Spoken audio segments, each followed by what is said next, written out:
날씨가 비가 오는 중에도 이렇게 함께 해주셔서 감사합니다. 지난주에 저들을 최영재님 통해서 역대상 28장의 말씀을 이렇게 들었는데 지난주에 말씀의 제목이 뭐였죠? 다윗의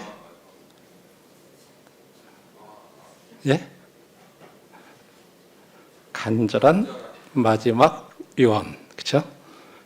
그래서 다윗이 얼마나 간절한 마음으로 성전을 건축하길 원했나 하는 그런 각도에서 참 귀한 마음들을 우리가 이제 본받아야 되는 그런 것들에 대해서 했는데 28장은 자세하게 이렇게 하셨기 때문에 그 중에서 몇 가지만 하면서 오늘은 29장을 이어서 좀 이렇게 말씀을 교제하는데 28장 내용을 조금 더 이렇게 말씀을 이렇게 다른 각도에서 좀 말씀을 좀 드리겠습니다. 이제 열왕기상 1장을 읽어보면 다윗 왕의 말년에 그렇게 건강이 좋지 않았었어요. 그리고 아도니아라는 아들이 자기가 왕이 되려고 이렇게 반란을 이제 일으키는 찬탈을 시도를 했었고, 그렇지만 이제 다윗이 솔로몬을 왕으로 삼고 이제 말년에 그와 함께 짧은 기간 동안 이렇게 통치를 하면서 이제 반란을 진압을 합니다. 그리고 이제 이 나머지 말년 내내 솔로몬이 지을 성전을 위해서 이제 적극적인 이런 준비를 한 것을 볼 수가 있습니다. 이런 걸 통해서 우리가 나이가 들고 육체적인 문제로 약하고 방해를 받더라도 우리는 여전히 많은 일을 할 수 있다고 하는 그런 것들을 생각해 볼 수 있습니다. 보통 우리가 이제 난 나이도 들었고 건강도 안 좋고 뭐 이러면 뭔가 그냥 내 건강부터 챙겨야 되고 뭔가 이 주님의 일에 대해서 조금 그렇게 할 수 있지만 그렇지 않을 수 있다는 거죠. 우리들이 그럴 때 어떻게 해야 되느냐? 다윗처럼 우리도 하나님께서 우리에게 주신 일을 계속해서 수행할 수 있어야 된다고 하는 거죠. 그래서 다윗은 그의 마지막 날에 어떻게 보면 많은 일을 성취했어요. 물론 생전에도 많은 전쟁에서 승리를 했지만 사실은 그의 생애의 마지막 순간에 굉장히 큰 일을 한 거예요. 그래서 성전 건축을 위해서 돈과 재료들 다 모으고 숙련된 일꾼들도 준비하고 그 다음에 성전이 완성되고 나면 거기에서 하나님 앞에 예배를 드렸을 때 하나님의 예배를 이렇게 드리기 위해서 받으실 만한 예배를 드리기 위해서 모든 레위인들, 찬양단들 이런 사람들을 이렇게 조직한 걸 볼 수가 있습니다.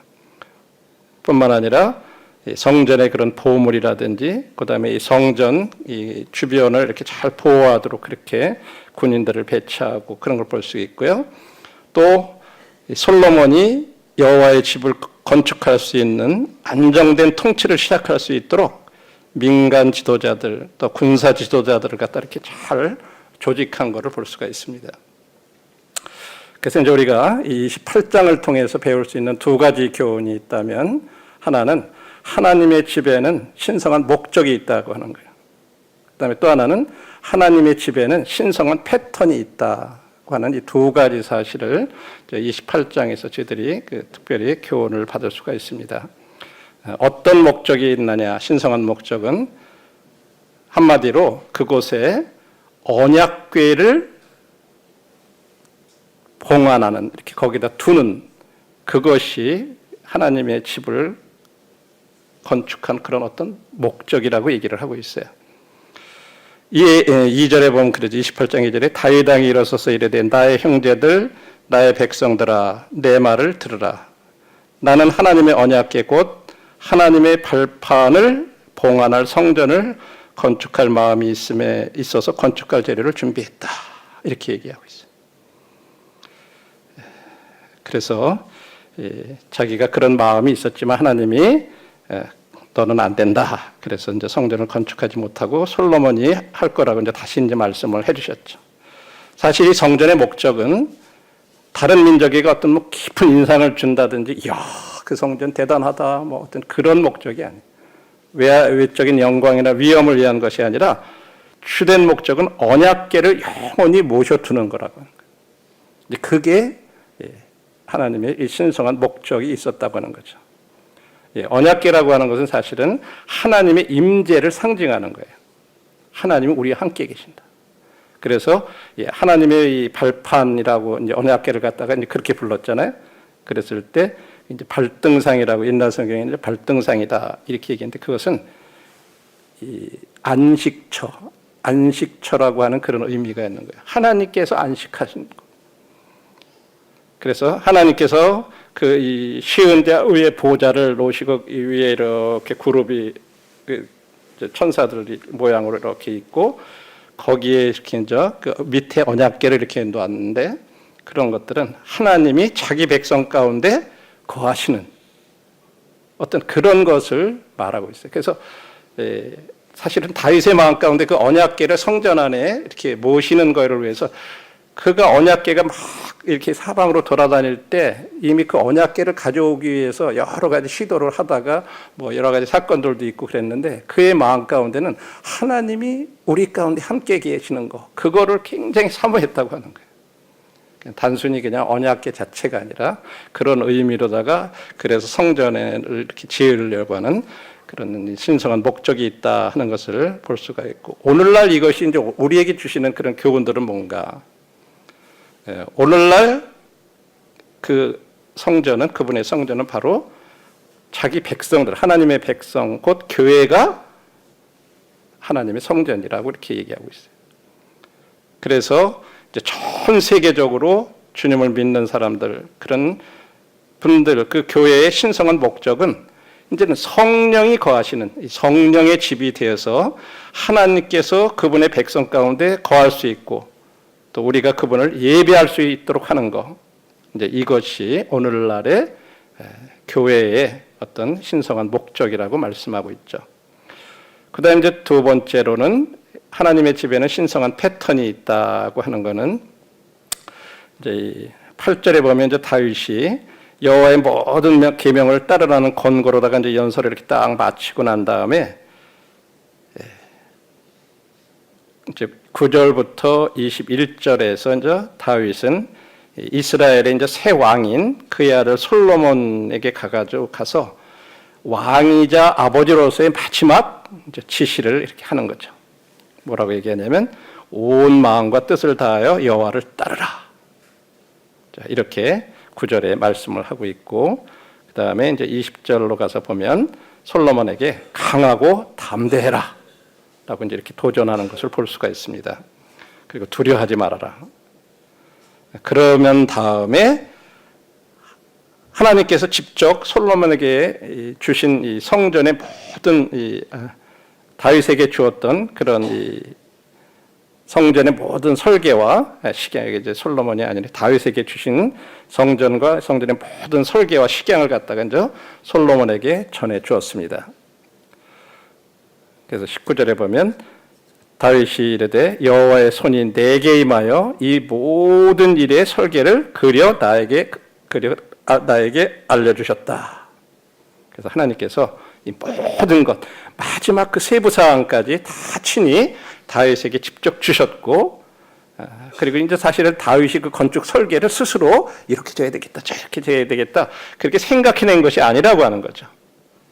그리고 이제 거기에 어떤 제사장들을 이렇게 반반 나눈 거라든지 찬양단을 이렇게 만들기로 한 거라든지 뭐 이런 게 다윗이 결정한 게 아니에요.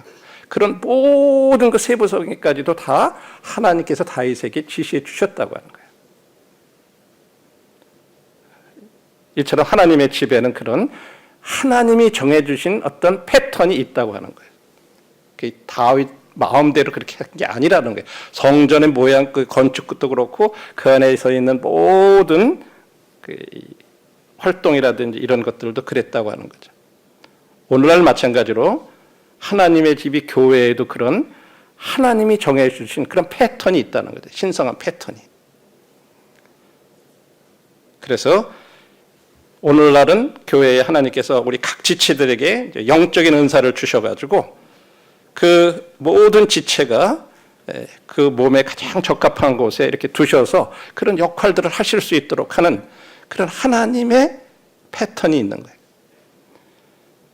그리고 신성한 패턴에는 또한 거기에 따르는 예배에도 또 신성한 방식으로 구약의 예배가 아닌 또 하나님이 정해주신 신약의 이런 패턴이 있어서 오늘날은 모든 신자들이 구약에는 일정한 레위 자손들이라든지 아론 자손들이 이제 대제사장이라든지 이런 제사장을 했지만 오늘날은 믿는 사람들이 다 이제 제사장으로서 우리가 하나님 앞에 예배를 할 수 있는 이런 또 교회에게 주어진 이런 하나님의 어떤 패턴이 있다고 하는 것을 말씀하고 있습니다. 그래서 고린도전서에 보면 예배 드릴 때도 너희가 모일 때 각각 찬송도 있으며 가르치는 말씀도 있으며 계시도 있으며 방언도 있으며 통역함도 있나니 모든 것을 덕을 세우기 위해서 해라 이렇게 말씀을 하고 있어요. 예배도 이런 새로운 패턴을 말씀을 하셨어요.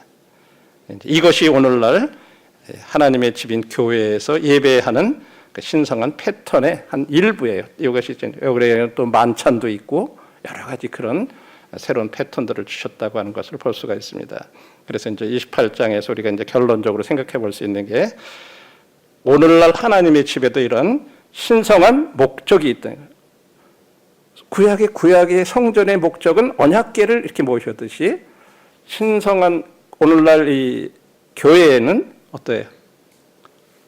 성령님께서 함께 거하시는 그런 곳이 돼서 하나님께서 이제 믿는 자들 안에 거하시는 그런 패턴, 목적을 두고 이제 계시고요. 그래서 우리 울산 충북교회가 진짜로 하나님이 함께 계시면서 마치 구약의 이 발등상이 되는 것처럼 하나님이 이곳에서 진짜 안식할 수 있는 그런 교회가 되어야 된다고 하는 거죠.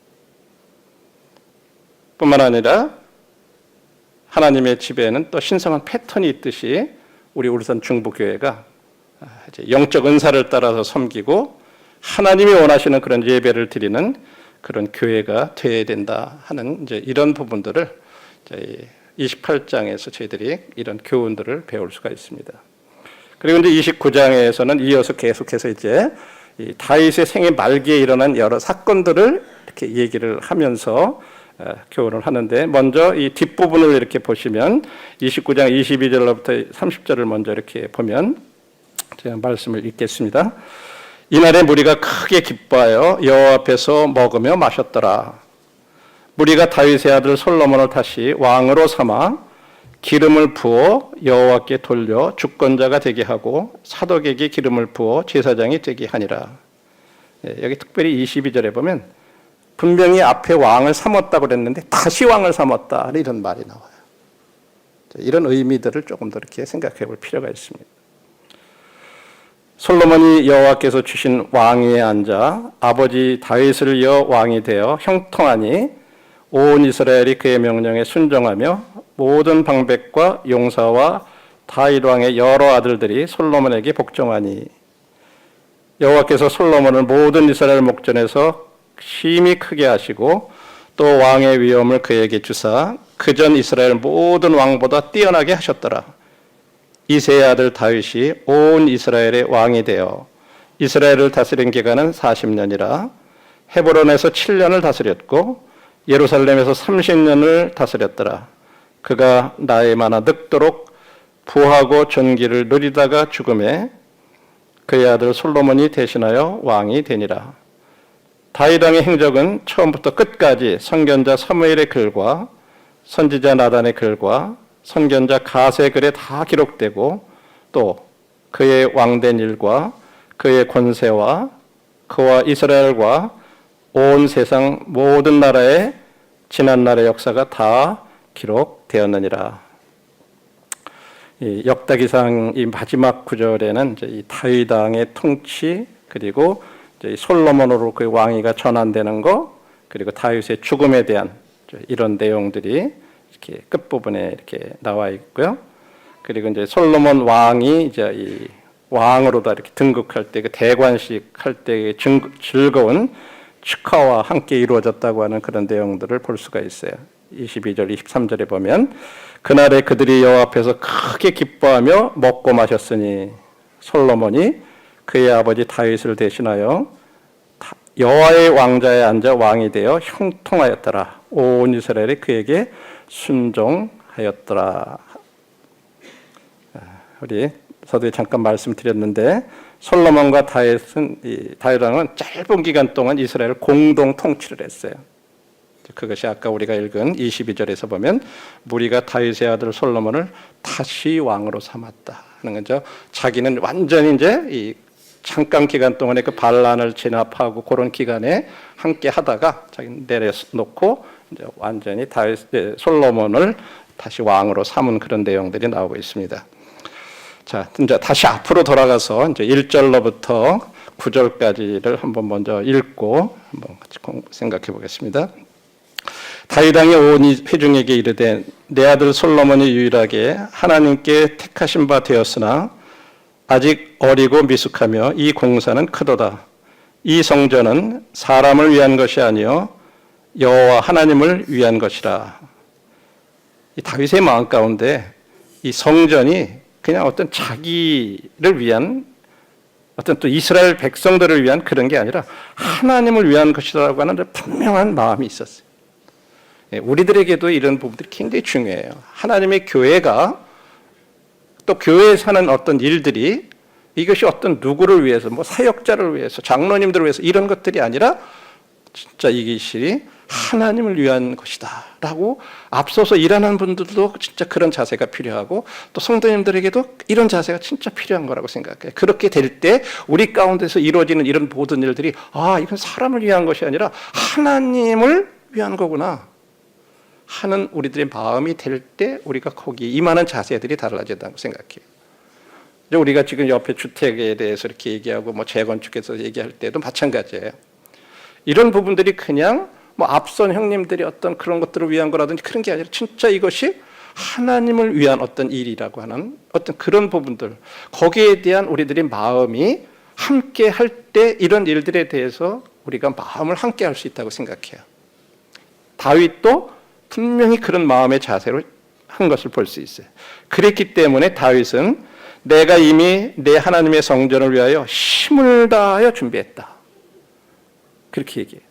곧 기구를 만들 금, 은, 놋과 철과 나무와 또 만호와 가공할 검은 보석과 채석과 다른 모든 보석과 옥돌이 매우 많으며 성전을 위하여 준비한 이 모든 것 외에도 내 마음이 내 하나님의 성전을 사모함으로 내가 사유한 금은으로 내 하나님의 성전을 위하여 드렸노니 곧 오빌의 금 3,000달란트와 숨은 순은 7,000달란트라 모든 성전 벽에 입히며, 물론 우리가 이거 금액으로 다 이렇게 환산은 저는 못 해봤지만 엄청난 거를 자기 개인의 재산 가운데서 이렇게 드렸는데 그 이유가 하나님의 성전을 사모하는 마음 때문에, 하나님의 언약궤가 거기에 함께 들어와서 있는 그것을 진짜 사모하고, 그 말은 하나님께서 우리 백성 가운데 함께 임재하시기를 진짜 간절히 사모했다고 하는 거죠.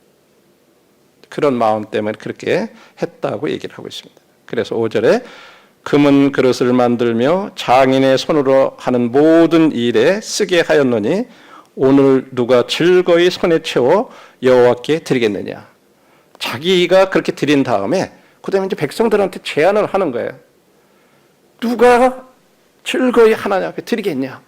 나도 이렇게 많이 드렸다 하는 거 앞에 전제로 얘기한 다음에 이제 그렇게 얘기를 하죠. 그랬을 때 이에 모든 가문의 지도자들과 이스라엘의 모든 지파의 지도자들과 천부자 등과 백부장과 왕의 사무관이 다 즐거이 드리되, 왕도 그랬고 그 왕의 그런 어떤 그 도전이라고 그럴까 그런 것을 받았을 때 또 백성들도, 백성의 지도자들이 또 먼저 즐거이 드렸다고 이렇게 얘기를 합니다. 7절에 하나님의 성전 공사를 위하여 금 5,000달란트와 금 10,000다리, 은 10,000달란트와 놋 18,000달란트와 철 100,000달란트를 드리고, 보석을 가진 모든 사람들은 게르손 사람 여이엘의 손에 맡겨 여호와의 성전 곳간에 드렸더라.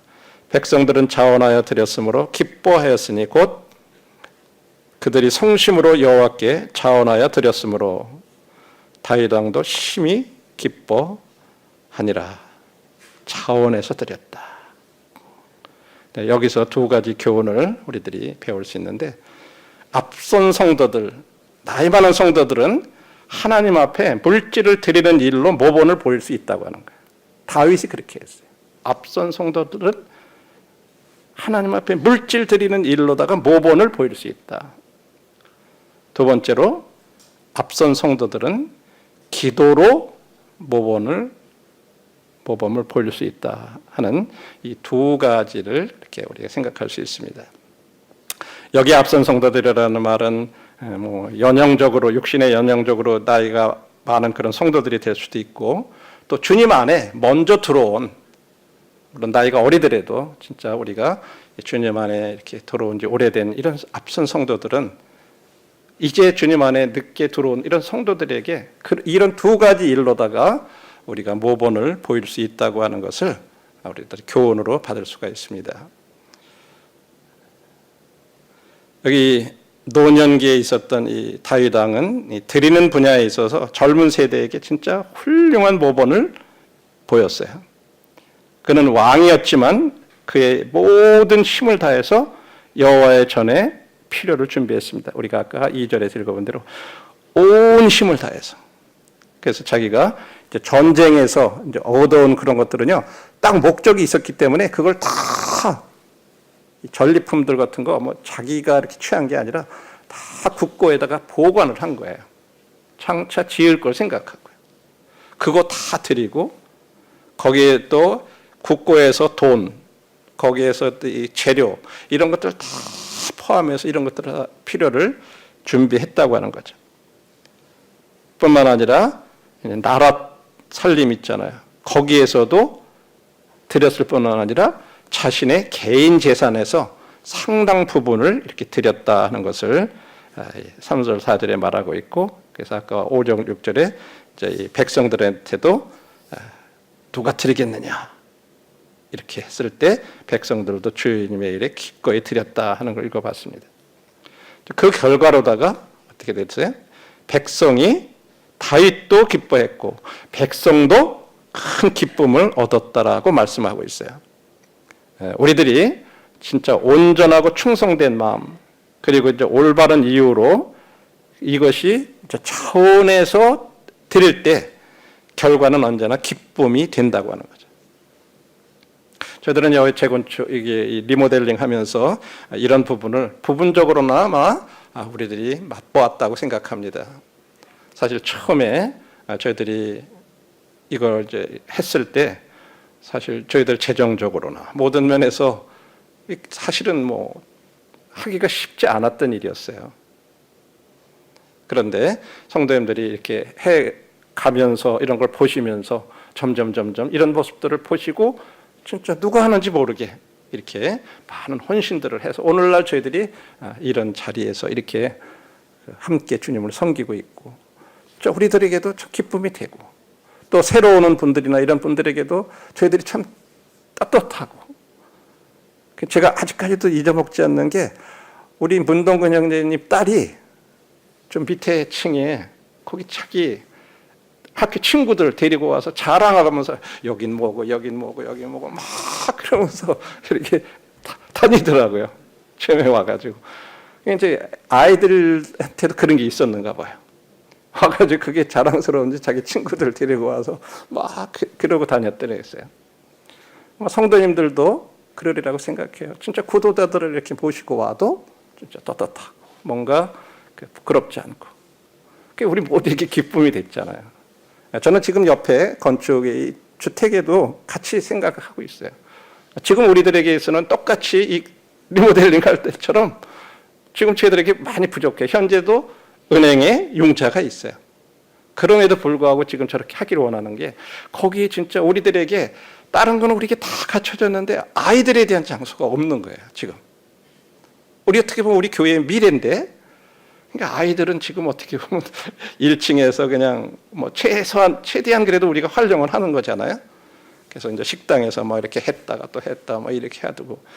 근데 이제 진짜 어린 유아들, 주일 학생들, 또 이제 학생들도 뭐 3층에서 했다가 분반할 데가 없어서 이제 이쪽으로 왔다가 뭐 여러 가지 그런 어려움들이 있지만 그동안에 사실 저희들이 그런 생각을 못했는데 이번에 저희들 형제님들이 회의를 하시면서 이제 그런 부분들에 대한 필요성 같이 느끼고 우리가 함께 기도하자. 이렇게들 되셨어요. 저는 이런 것들이 진짜로 이 올바른 이유로 우리들이 이런 일들을 하게 된다면, 그래서 우리들이 자원함으로 이렇게 하면 틀림없이 거기에 대한 또 기쁨을 주님이 우리들에게 주실 거라고 믿습니다. 그래서 함께 그렇게 기도해 주셨으면 감사하겠고요. 그래서 다윗은 주님과 주님의 일에 대한 열심과 헌신으로 인해서 자신의 시간, 재능, 돈을 아낌없이 바쳤어요. 지난번 리모델링 할 때도 여기에 좀 많은 성도님들이 틈틈이 시간들을 내셔서 꼭 물질만이 아니라 모셔서 자매님들도 뭐 식사 또 이렇게 옆에서 이렇게 또 이렇게 격려하는 일들 이를 다 하셨어요. 물질로 드리신 분들도 있고 시간으로 드리신 분들도 있고 각각 재능 아낌없이 이렇게 드렸듯이 다윗도 그런 거죠. 그래서 다윗은 그런 부분들에 있어서 젊은 세대들에게 진짜 훌륭한 모범을 보였던 그런 걸 볼 수가 있습니다. 그래서 앞선 성도들도 물질을 드리는 일로, 시간을 드리는 일로, 재능을 드리는 일로 우리들이 이런 일에 모범을 보일 수 있다. 내가 진짜 믿음 안에서 먼저 된 그런 사람들로서 이제 이런 부분들에 보온을 보여야 된다 하는 어떤 그런 부분들을 이렇게 교훈으로 생각해 볼 수 있습니다. 두 번째로는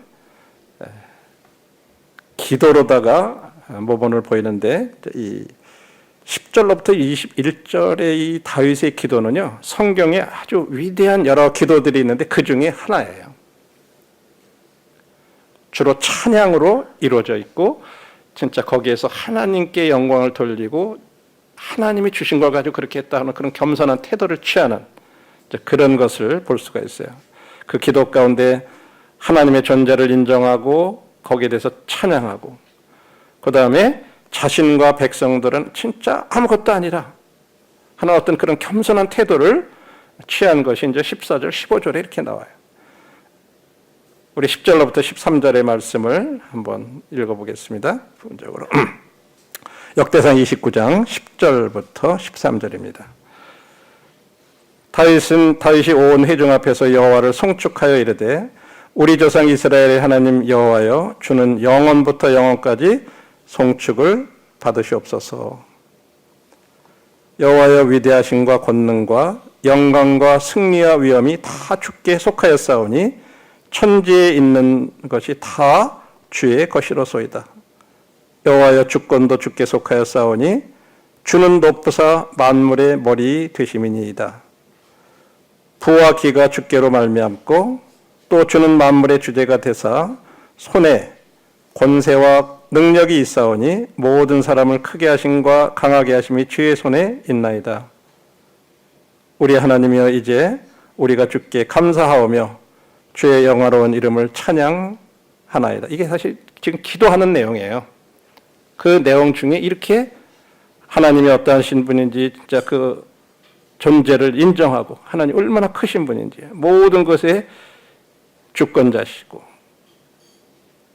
모든 것을 이 권세와 능력이 있으시고 모든 사람을 크게 하시고 강하게 하신 것도 주님의 손에 있고, 이런 것들, 그런 하나님의 존재를 인정하면서 찬양하는 그런 기도죠. 그리고 이제 이어서 바로 14, 15절을 보시면 나와 내 백성이 무엇이기에 이처럼 즐거운 마음으로 드릴 힘이 있었나이까. 모든 것이 주께로 말미암아 싸우니 우리가 주의 손에서 받은 것으로 주께 드렸을 뿐이니이다. 우리는 우리 조상들과 같이 하나님 앞에서 이방 나그네와 거류민들이라. 세상에 있는 날이 그림자 같아서 희망이 없나이다. 자신하고 백성들에 대해서 진짜 우리는 아무것도 아닙니다. 그냥 나그네와 같은 존재들입니다. 우리가 드린 것은 그냥 주님이 주신 것만 돌려드린 것뿐입니다. 이런 겸손한 태도를 이 기도 가운데서 이렇게 언급을 하고 있어요. 그런 다음에 다윗은 그들이 하나님께 드린 그 모든 예물은 사실은 하나님께서 그들에게 주신 것을 돌려드리는 것뿐이다라고 이제 16, 17절에 그렇게 다시 고백을 해요. 우리가 신약 성경에서도 이제 사도 바울이 고린도 교회에게 쓴 편지 가운데 보면 이렇게 얘기를 하죠. 내게 있는 것 중에 받지 아니한 것이 무엇이냐? 사실 우리들이 가지고 있는 거 건강, 돈, 시간, 재능 뭐 이런 게 사실 다 받은 거예요. 그렇죠? 받지 않은 게 뭐가 있어요? 우리 건강할 때는 내가 건강해서 그런 것 같은데요. 진짜 아파 보니까 아유 이거 조금만 어디 이렇게 딱 주님이 한쪽만 꼭 누르고 있으면요. 못 걸어요. 걷지도 못하고 꼼짝도 못하고. 그러니까 진짜 주님이 주신 거예요. 건강도요. 예. 또 우리들의 물질도 마찬가지죠. 하루아침에 뭐 주님 좀 잠깐 가져가시면요. 금방 끝나는 거예요. 사실은요. 이 모든 것이 진짜 우리가 받지 아니한 것이 없잖아요. 말씀대로. 그렇죠? 이렇게 참 이 기도 가운데서 이런 본을 이렇게 보이는 것을 볼 수 있죠. 그리고 다윗은 하나님께서 올바른 마음으로 백성과 솔로몬을 지켜주시기를 이렇게 간구를 하면서 그 기도를 마친 것을 볼 수 있어요. 18, 19절 우리가 한번 읽어보겠습니다. 18절 우리 조상들 아브라함과 이삭과 이스라엘의 하나님 여호와여 주께서 이것을 주의 백성의 심중에 영원히 두어 생각하게 하시고 그 마음을 준비하여 주께로 돌아오게 하시오며 하나님께서 진짜 이런 모든 것들을 이렇게 이루시고 우리에게 모든 걸 주시고 이런 분이라고 하는 것, 이런 것들 백성들의 심중에 영원히 이런 걸 두고 생각하게 하게 해주시고 그들의 마음을 준비해서 주님께로 돌아오게 해주십시오. 이렇게 기도하는. 그리고 19절은 솔로몬 아들을 위해서 이제 기도하죠. 또 내 아들 솔로몬에게 정성된 마음을 주사 주의 계명과 권명과 율례를 지켜 이 모든 일을 행하게 하시고 내가 위하여 준비한 것으로 성전을 건축하게 하옵소서. 먼저 솔로몬에게 진짜 정성된 마음을 주셔서 먼저 하나님 말씀을 잘 지키는 아들이 되게 해달라. 그리고 이어서 또 이렇게 내가 준비한 이 자료들을 가지고 성전까지 잘 건축할 수 있게 해주십시오. 라고 이렇게 다윗이 기도를 하면서 이제 기도를 마치죠. 그리고 나서 보면 이제 20절, 21절에 모든 백성들이 이제 함께 그런 기도를 들은 다음에 헌신의 기도를 이렇게 해요. 20절에 보면 다윗이 온 행족에게 이르되 너희는 너희 하나님 여호와를 송축하라 하매 하나님 송축해라 하니까 회중이 어떻게 했다 그래요? 그의 조상들의 하나님 여호와를 송축하고 머리를 숙여 여호와 왕에게 절하고 백성들도 기꺼이 그렇게 반응을 보이는 거예요. 헌신하는 거예요. 헌신의 기도를 하는 거예요. 송축하고 그런 똑같이 이 송축이라는 말이 이제 찬양하고 그런 거 똑같이 다윗처럼 막 그렇게 하나님 앞에 하나님의 위대하심을 찬양하고 같이 그런 기도를 드렸다고 말하고 있어요. 그런 다음에 21절에 어떻게 했어요? 이튿날 여호와께 제사를 드리고 또 여호와께 번제를 드리니 수송아지가 1000마리요 수양이 1000마리요 어린 양이 1000마리요 또 그 전제라 온 이스라엘을 위하여 풍성한 제물을 드리고 주님께 많은 1000마리 이상의 송아지, 수양, 어린 양 이렇게 제사 드리는 것, 풍성한 이 제사를 드렸던 것을 이렇게 볼 수가 있습니다. 이것을 통해서 다윗은 이 훌륭한 기도를 통해서 사람들에게 참으로 훌륭한 이런 모범을 보였어요. 이 기도를 통해서. 우리 믿는 사람들도 이제 나이가 들면 젊은 때만 못하지 않아요, 그렇죠?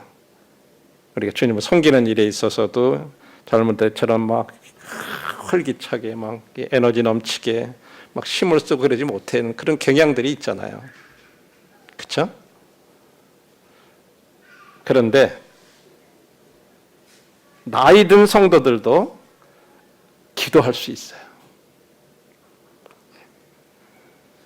어떻게 보면은 훨씬 더 많이 젊었을 때보다도 기도할 수도 있어요.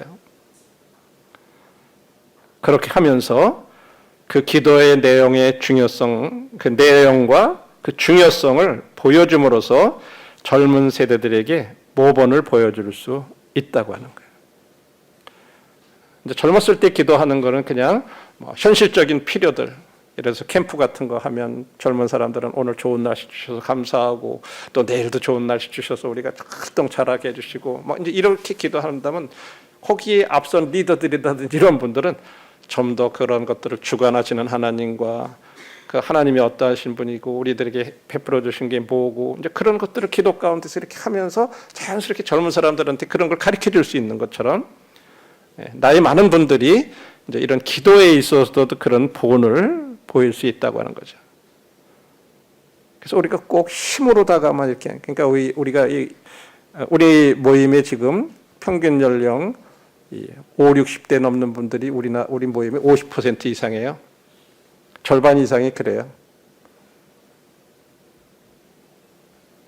이런 것도 생각하면서 우리가 비록 나이가 많으면 우리들이 할 수 있는 이런 육체적인 힘 이런 것으로 못한다 할지라도 우리들은 이런 기도의 삶으로서 우리가 본을 보일 수도 있다고 하는 거죠.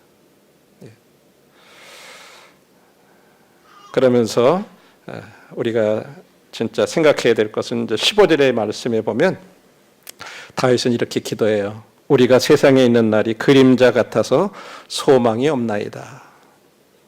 우리 이 인생이 우리 짧다는 것을 우리가 기억하십시다.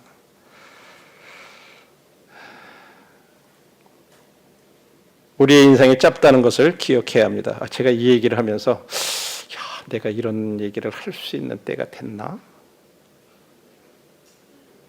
내가 벌써 어떻게 이런 나이가 됐다고 생각할 수가 있나? 뭐 그런 생각이 좀 들더라고요. 옛날 나이로 70이래, 70. 한국 나이로. 이야, 진짜 이게. 근데 전 전혀 그렇게 생각이 안 돼요.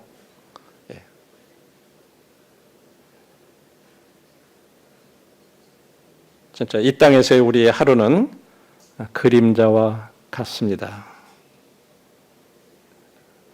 우리가 이제 그런데도 불구하고 우리가 그렇게 짧은 인생인데 왜 이 세상에서 앞서가는 것이 그렇게 중요한 것처럼 사는지, 더 많은 성공하고 더 많은 돈을 벌고 더 많은 권력을 얻고 더 많은 물건들을 갖고 막 뭔가 약간 앞서가는 사람처럼 살려가려고 하는 어떤 그런 것들, 우리들의 인생이 짧다는 것을 생각할 때 이런 부분들에 대한 우리들의 삶의 어떤 자세, 이런 부분들을 우리 한번 말씀에 비추어서 한번 생각해 보았으면 좋겠습니다. 요한일서 2장 16절로부터 17절에 보면 이는 세상에 있는 모든 것이 육신의 정욕과 안목의 정욕과 이 생의 자랑이니 다 아버지께로부터 온 것이 아니요 세상으로부터 온 것이라. 이 세상도 그 정욕도 지나가되 오직 하나님의 뜻을 행하는 자는 영원히 거하느니라. 이 세상은 지나간다. 지금 지나가고 있다. 별로 실감이 안 가요. 지금도 지나가고 있는데 아마 여러분들 중에도 내가 벌써 이렇게 됐지? 아마 그렇게 생각하는 분들도 있을 거예요. 그렇죠? 근데 하여간 계속 지나가는데 지나가는 것 같지가 않은데 지나가고 있어요.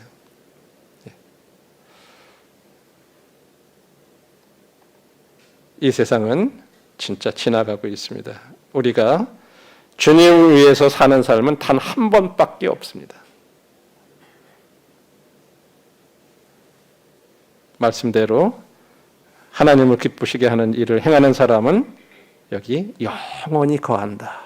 영원히 살 것이라고 말씀하고 있습니다. 우리가 이 땅에서 사는 우리의 삶은 진짜 짧아요. 진짜 매우 짧습니다. 우리 현명하게 우리의 남은 생애를 이렇게 살도록 주님 앞에서 함께 그런 마음을 가지시고 결론의 말씀 드리고 마치겠습니다. 우리의 짧은 인생의 날 동안에 우리의 후대들에게 드리는 삶에 대해서 또 기도하는 삶에 있어서 본을 보이면서 살아가는 저와 형제 자매님들의 삶이 되었으면 좋겠습니다. 예, 감사합니다.